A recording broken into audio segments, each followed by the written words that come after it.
Vote vote అనేది ఎవరో ఒకరు మీకు ఇస్తున్న అవకాశం కాదు, మనకున్న హక్కు కాదు. మనమే 5 సంవత్సరాలు మనల్నే పాలించమని మనం ఇస్తున్న అవకాశం. అందుకని ఓటు వేసే ముందు 1కి 2 సార్లు, 2కు 4 సార్లు, 4కు 8 సార్లు ఆలోచించి సరి అయిన క్యాండిడేట్కి ఓటు వేద్దాం. మార్కెట్కి వెళ్తే 20 రూపాయల కిలో ఉండే టమాటాలనే 20 సార్లు తిప్పి తిప్పి చూసి మరీ కొంటాము.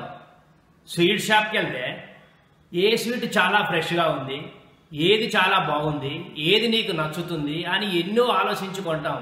బట్టల షాప్కి వెళ్తే ఏది నీకు సరిగ్గా ఫిట్ అవుతుంది, ఏది తక్కువ ధరలో వస్తుంది, ఏది మంచిగా ఉంది, ఏది చాలా కాలం బాగుండగలుగుతుంది అని చూసి మరీ కొంటాం.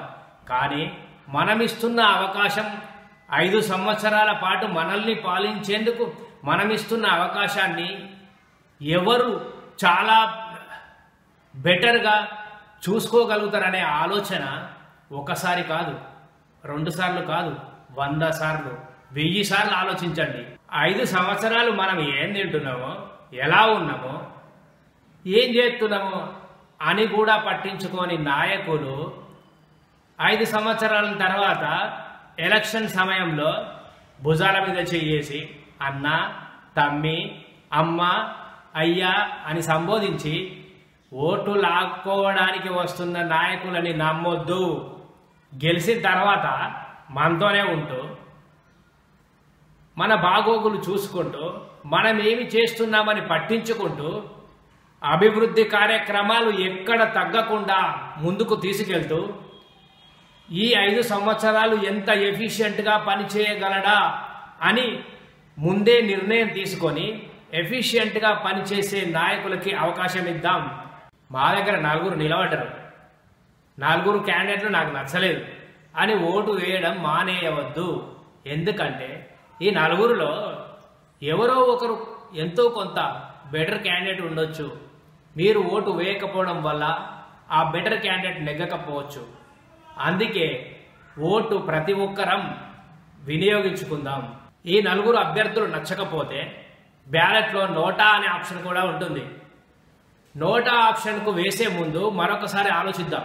ఎందుకంటే నోటాకు ఎక్కువ ఓట్లు వచ్చి నోటా గెలిచిందనుకోండి, ఈ కంటెస్ట్ చేసే 4 అభ్యర్థులు మళ్ళీ కంటెస్ట్ చేయకుండా ఉండేందుకు జీవో ఉందా? అలా ఉన్నట్టయితే మనము నోటాకు వేసి ప్రతిఫలం ఉంటుంది. అందుకని ఉన్న 4లోనే ఎవరో ఒకరు ఎంతో కొంత బెటర్ క్యాండిడేట్ని గెలిపించుకునేందుకు మన ఓటుని ఉపయోగిద్దాం. డబ్బులు ఇచ్చిండనో, మందు ఓపించిండనో ఓట్లేసే పద్ధతి మానుకుందాం. ఎందుకంటే డబ్బులు ఇచ్చిన అతను గెలిచిన తర్వాత మనకు ఏ అవసరం వచ్చినా, ఏ పని కావాల్సి వచ్చినా డబ్బులు అడగడం అంతే సహజం.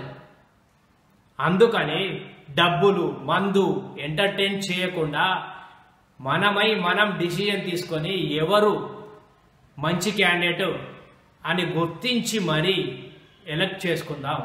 మంచితనం అనేది మన కులంలోనో మన మతంలోనో మాత్రమే ఉండదు, అది మనసులో ఉంటుంది. ఎవరి మనసు అయితే చాలా బాగా ఉంటుందో వారికి మాత్రమే అవకాశం ఇస్తే వచ్చే 5 సంవత్సరాలు ఎంతో కొంత బెటర్గా, పీస్ఫుల్గా జీవించే అవకాశం ఉంటుంది. మనమే ఓటేసి గెలిపించుకొని మనమే ట్యాక్సుల రూపంలో, పన్నుల రూపంలో, అనేక రూపంలో ఫండ్ ప్రోగ్ చేసుకొని మనకు ఖర్చు పెట్టుమని అడిగినా పట్టించుకొని నాయకులు మనకు అవసరమా? అవసరం లేదు.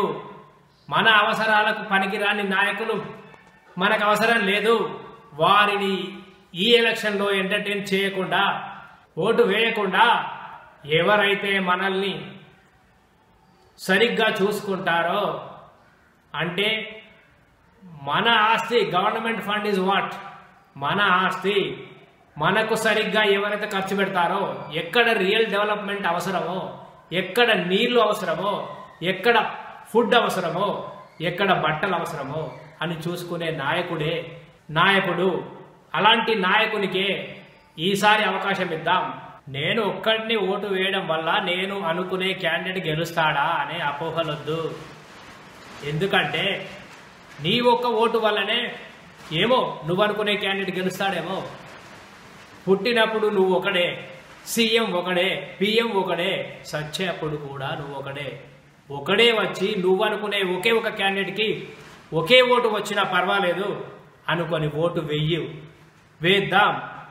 అప్పుడే నిజమైన క్యాండిడేట్ ఎవరైతే మనం మంచివాడు అనుకుంటున్నామో అది నీ judgement. You do that. Without doing your judgement, if you sit in the home, nothing is going to be happen in the next 5 years. So come forward and vote.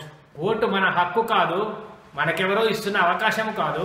మనమే 5 సంవత్సరాలు మనల్ని పాలించమని మనమే ఇస్తున్న అవకాశం. దీన్ని సద్వినియోగపరుచుకుందాం. అందరం ఓటేద్దాం. ఓ మంచి క్యాండిడేట్కి అవకాశం ఇద్దాం. ఓ 5 సంవత్సరాల మంచి పాలనని ఆహ్వానిద్దాం. ఓ 5 సంవత్సరాలు అందరం ప్రశాంతంగా జీవిద్దాం. Do vote being an Indian.